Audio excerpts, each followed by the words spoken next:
what I learned from this experience is that doctors have no control over that because they send your results to pathology and the pathologists are just inputting.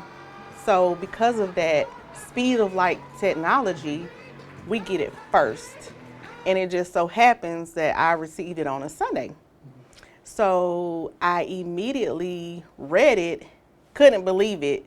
But once I was able to see my doctor, she explained to me that a lot of patients get their results like that. It's a good thing and then it's a bad thing because when you get results that are catastrophic like that, instead of having someone that you can talk to, it's cumbersome on the patient.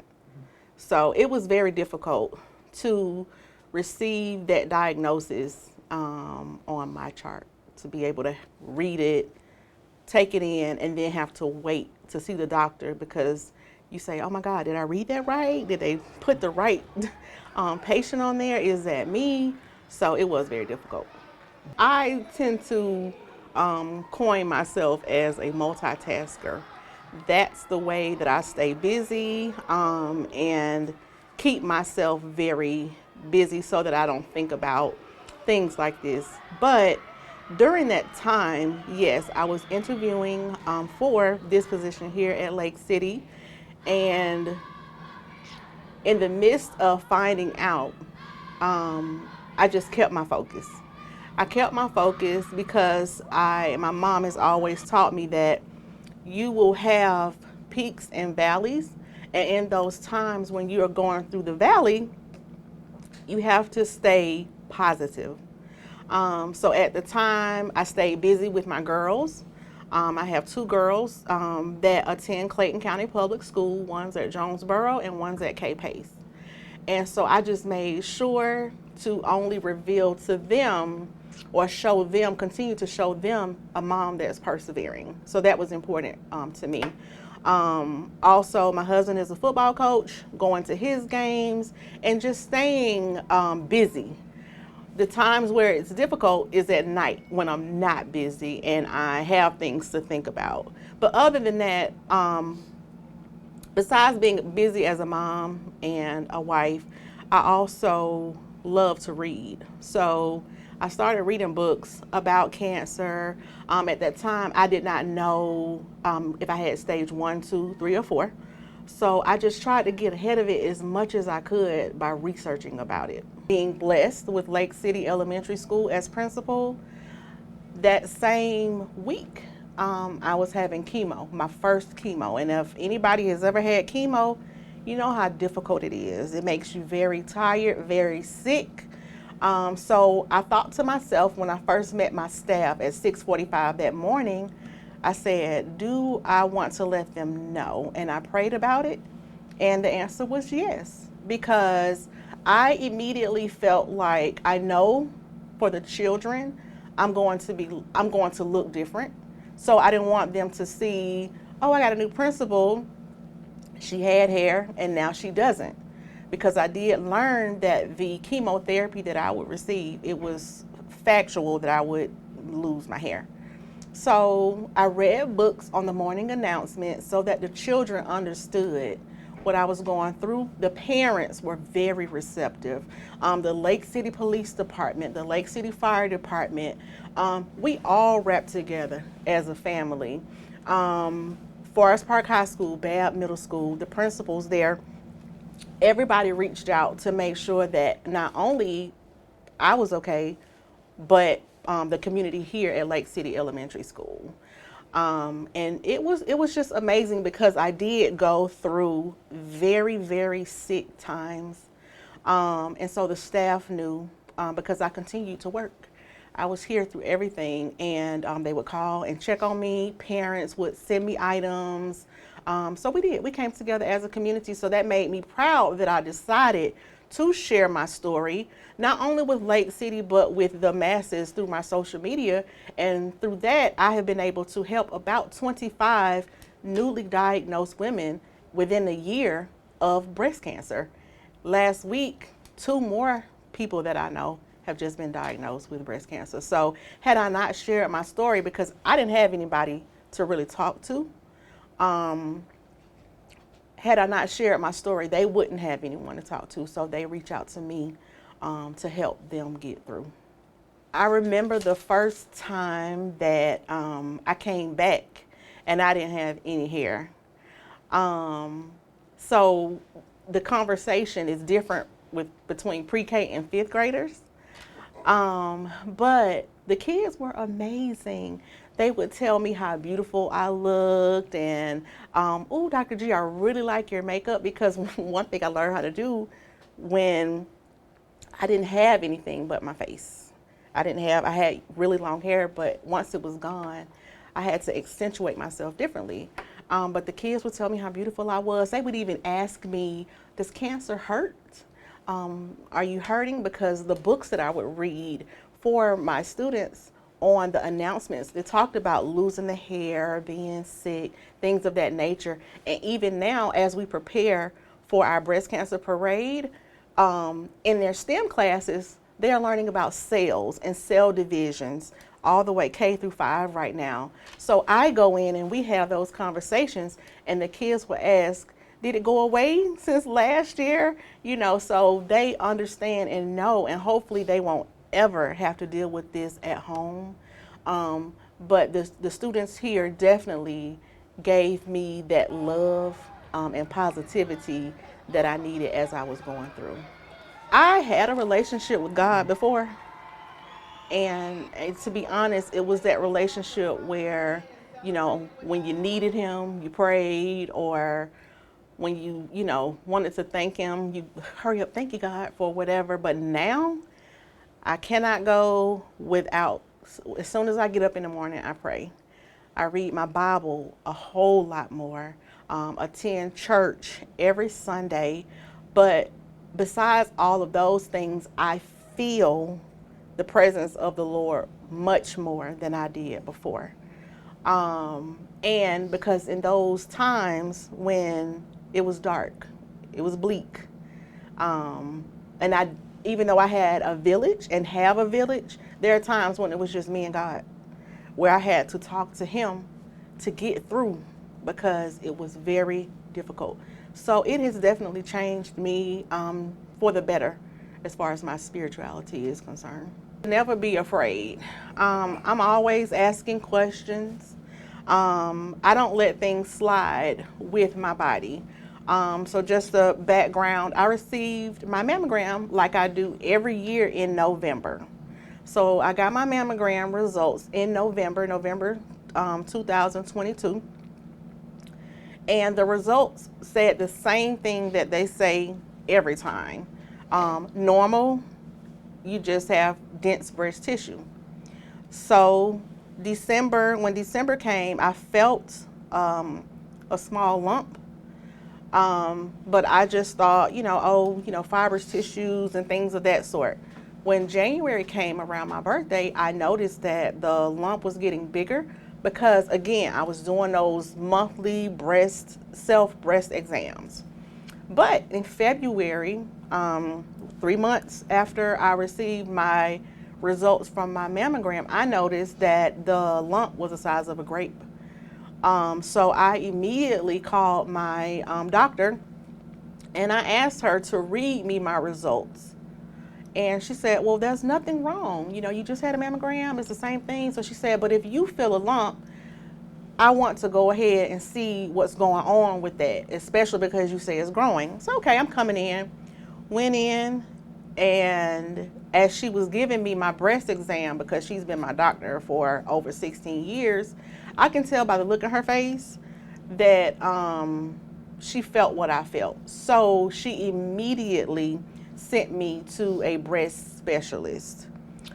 Once I got to the breast specialist, within that same week, they did another mammogram, except for it was 3D. A 3D mammogram took a little bit more time, and that is when we noticed that the cell didn't look like a normal cell. So then I received a biopsy, and from then, literally within a week's time frame, I found out that I needed to get more testing, went in for another biopsy, and I received my results in March. My advice will be, don't let cancer dictate your life, because if you were to hear those words, you have breast cancer or you have cancer, take it all in, but also know that there are people that have persevered through, and just think positively. Ladies, do your self breast exams. Tell your doctors that you would like a 3D breast exam or an ultrasound. You have that right. Don't let anyone tell you no. Okay? Because had I just taken that piece of paper, believed it, and not listened to my body, things would not have, the outcomes wouldn't be how it is right now for me. The journey is long. It is important to have positive people around you, because it's still not over. There are things that I deal with now, post being diagnosed, but it's okay. I choose to wake up every morning and think positively. I will refuse to let cancer make me feel less than, make me feel like I can't. When it's time for me to relax and let my body heal or sleep or rest, I do that. But then I get right back up and do everything all over again. So getting those exams, get the mammogram. Do not be afraid. Once you get the mammogram, make sure that you give yourself those exams and have a village around you that's supportive. How important it is to have a support group and have that community? It is very important. I have met some ladies that have breast cancer that don't have a village, and it's hard. And you can't create a village. Some people may not have the blessings that I have. I have family, friends, sorority sisters, church members, but I will say, seek out the support if you don't. Lean into whatever religion that you are. Join a Facebook group. Find other individuals, because there are many that have gone through breast cancer. And just reach out. Reach out to those, because you will need people to help you. I don't know, it's an exhausting process physically and emotionally. Mm-hmm. But if you could also speak on the importance of trying to maintain those routines, whether it's through work or hobbies or sports or family activities, church. It is difficult. And the phases of this whole thing is hard. Because when you're first diagnosed and they give you your treatment plan, first of all, mentally is draining. Because you're dealing with something you have no control over, regardless. So you have to just be okay with, okay, God, okay, Lord, just help me. So the physical part of it is very difficult from the beginning because of all the medications that you have to take. So you just give yourself grace. And then after you are going through that, there are numerous surgeries that you have to have. So I'm at that point, decisions have to be made about whether or not you'll have breasts. So I would just say, give yourself grace. I have to give myself grace every day, and I have to realize I am not the same Dr. Malika Gonzales that I was last year or the year before. This is who I am now, and I'm just working with her day by day by day. And nobody can do that but me. So along with making a decision, because that's life in general, you're either gonna go left or you're gonna go right. When you make the decision that you are in control of yourself as much as you can, then it's okay. But when you do feel the time that you feel down or you feel bleak, that's when you need your circle. It is my hope, even with my two girls, I look at them as my youngest is developing, at my oldest who's getting ready for college. And I look at these girls, and I hope that they are able to look back and say, if they are given the diagnosis, I remember when mommy, or I remember when Dr. Gonzales had this and I saw her get through it, so can I. I want them to be able to look back and say, she fought a great fight. Hopefully I'll be here to see all that. But I just want to give them an example of strength. And I hope that I've done that. I hope that I've shown them. That's why it was important for me to tell them what was going on. Because you see the physical differences in a person. And I wanted them to know what was going on so that they can remember what it looked like, what she looked like, but then the transformation of going through. I will never go anywhere. I love Clayton County Public Schools. I have been here for a while. And it's not like a family, it is a family. From Dr. Smith to everybody underneath Dr. Smith, as well as the board members. My boss, nobody made me feel like I was different. Nobody ever made me feel less than who I am. Very understanding. I have met some people that are going through this where their jobs or their bosses don't care. And it is so sad. In this entire journey, I haven't had to worry about that at all. Dr. Radcliffe, my boss, she checks on me all the time. Board Chair Goree checks on me all the time. Dr. Smith made sure to let me know that he wanted me to make sure that I take care of myself, because his thing is, if you don't take care of yourself, you can't take care of anybody. My mentor, Miss Burrows, she's a breast cancer survivor as well. She definitely has been there for me mentally. Last year was rough. And for her to know what it's like to go through, she was here for me because I still wanted to work. And sometimes one of them had to say, no, you need to go home. Because I'm just that loyal to Clayton County Public Schools, because I believe in everything that we have going on here. And I appreciate it. The elementary schools principals, PLC, professional learning community, yes. Dr. Muhammad, Mr. Strickland, they made sure that I was loved, checking on me. I can name so many people. Dr. Stevens came to visit me in the hospital when I was near death. And that meant a lot. She prayed with me. Miss Sarah Canyon came to the hospital when I was near death. And because they didn't have to. And I'll never forget them for that. But there were many, many people reaching out, texting me, calling me, making sure my girls were okay. The principal at Jonesboro, the principal at Pace, they made sure that my girls were okay. And then my other family, Harper Elementary School, Miss Timms, Miss Coleman, so many. Every department, special love from Dr. Taylor, reaching out to make sure I was okay. That is a family, because I even had some family members that it didn't reach out like that.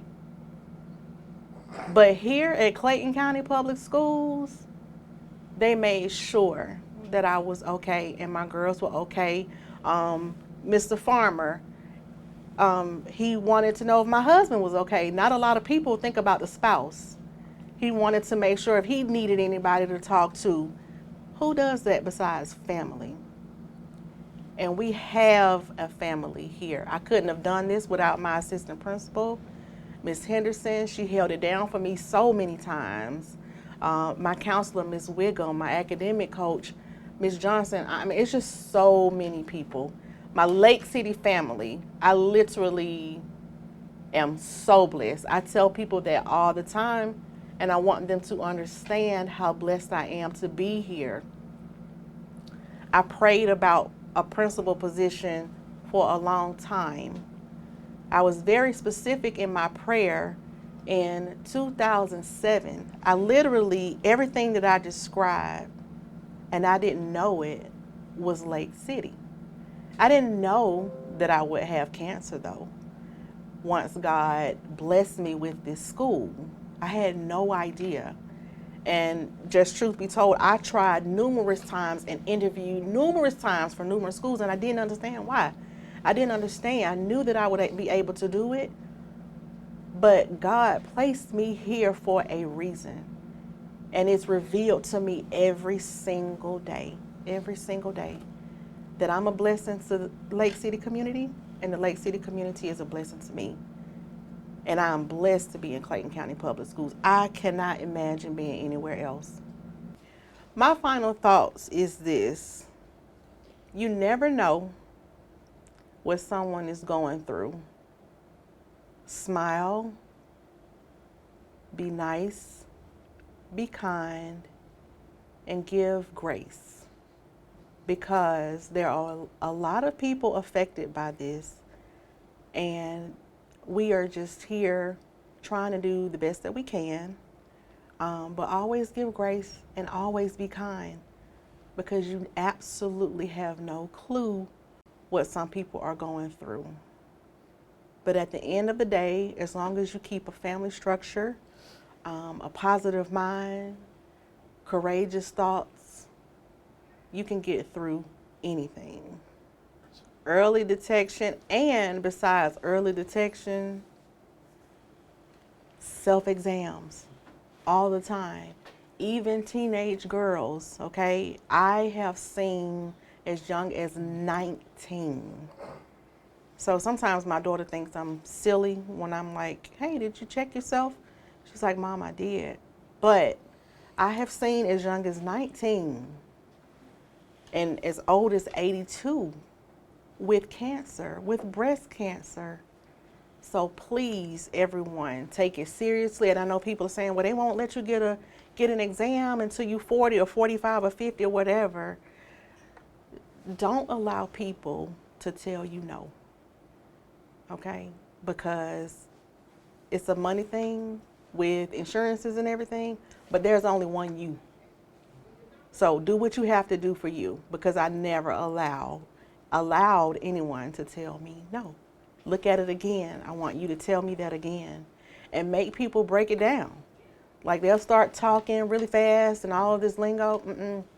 Make time for me, okay? You have to make time for yourself. The district does a good job with their breast cancer walks in October. I think that the district could continue to do that, but maybe hosting something for the survivors, having something for all of us to maybe share our stories, because like I said, some people don't have a village. And having that platform where all of us are able to speak our stories, maybe an evening with survivors, something like that. Or as far as curriculum goes, like I have my students here, K through 5, I met with my STEM teacher to talk about cell division and things of that sort.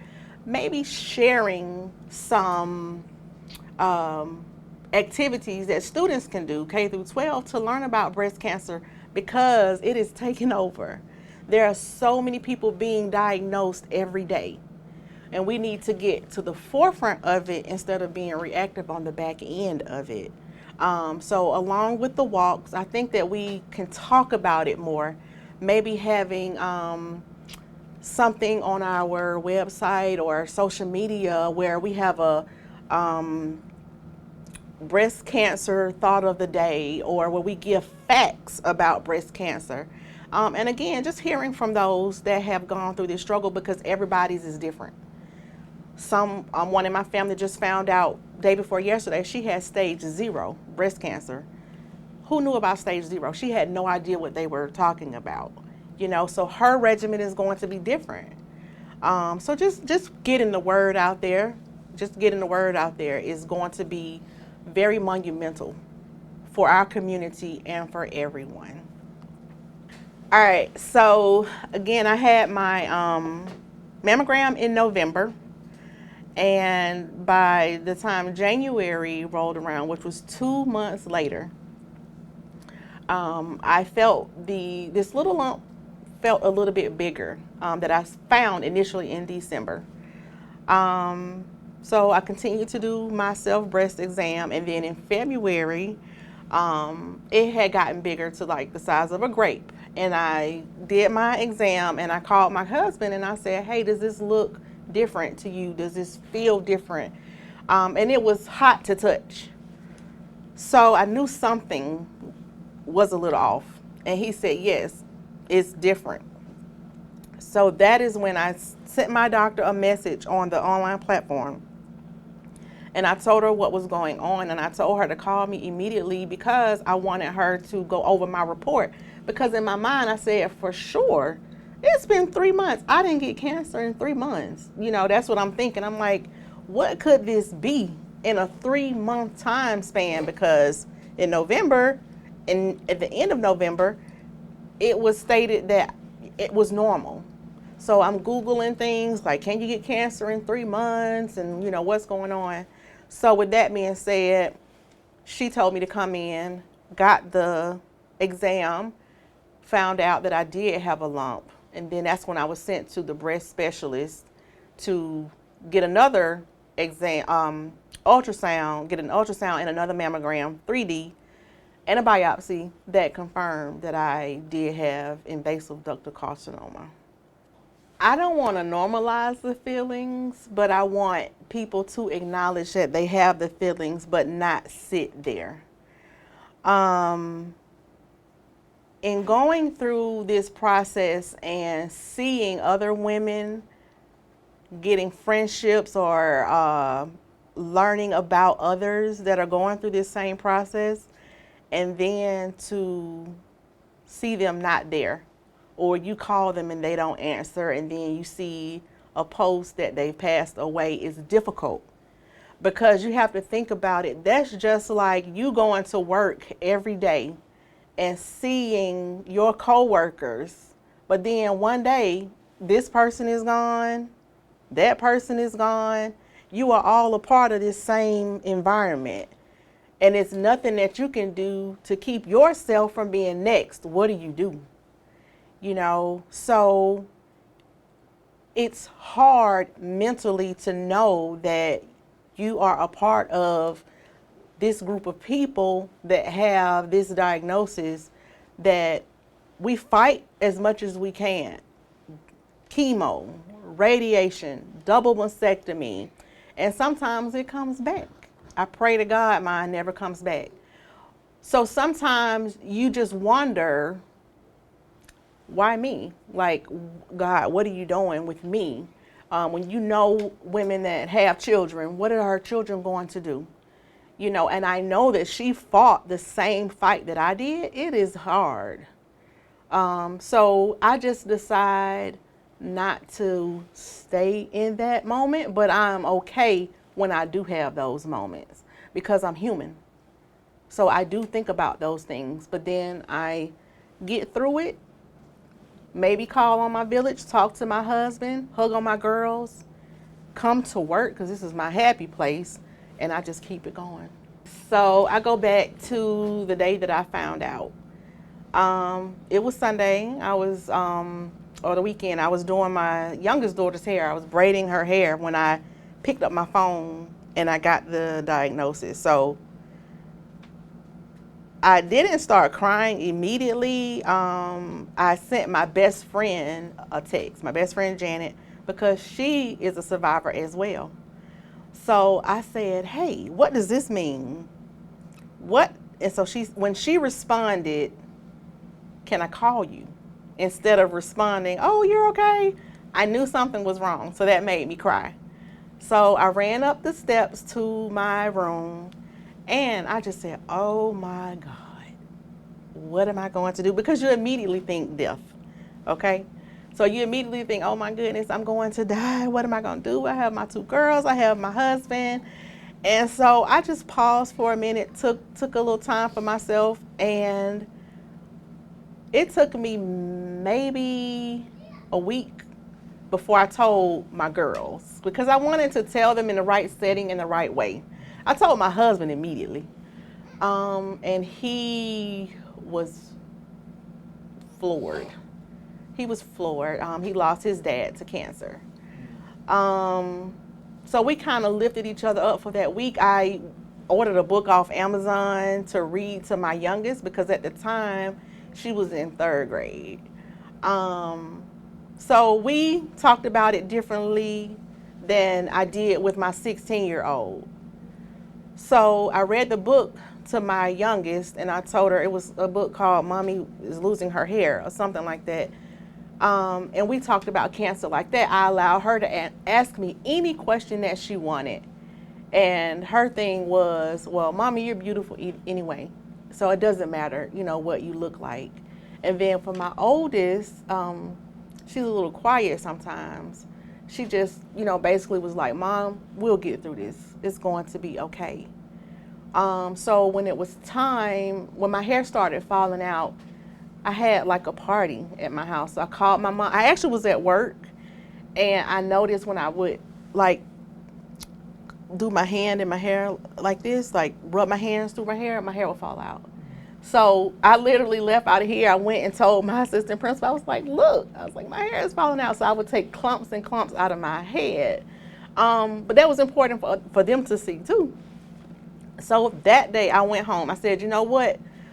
I'm going to take control of this. This is not going to happen. I'm not going to walk down the hallways and have to pull my hair out and put it in the trash can, because that's what I was doing. I literally would walk down the hallway, and because I would rub my hair, it'll fall out. I just put it in the trash. I went home. I called my mom, who's a hairstylist. I said, it's time. I want you to come cut my hair. So I came home, and my mom was like, you ready? I said, I'm ready. So both my girls helped me shave my head. And I never felt more free in my life, because that was a way that I felt like, okay, I can't control the way these chemo drugs are making me feel. I can't control that I can't eat. I can't control that I feel sick, but I can control this. So I cut my hair. I loved it. I love myself. And to me, that was important for me to show my girls, like, you're beautiful anyway. Here, I had to have that same conversation with the girls here, especially the older girls. Like, look at me. It doesn't matter. Your hair does not make you. You're beautiful anyway. And my husband, he loves me whether I have 8 arms and 10 legs. He loves me anyway, and I couldn't see myself doing any of this without him. Today I feel great. I'm alive. I no longer think of, am I going to live? Is it going to come back? I don't think about that. What I think about now is embracing every day and doing everything that I can now. I have to take medication for 5 years. There are a lot of, what word am I looking for? Effects from taking the medicine, but I take it in stride. It is what it is. I would rather be here than someplace else in a cemetery. So I embrace this part of my journey. I don't complain about it. I love myself. I love my family.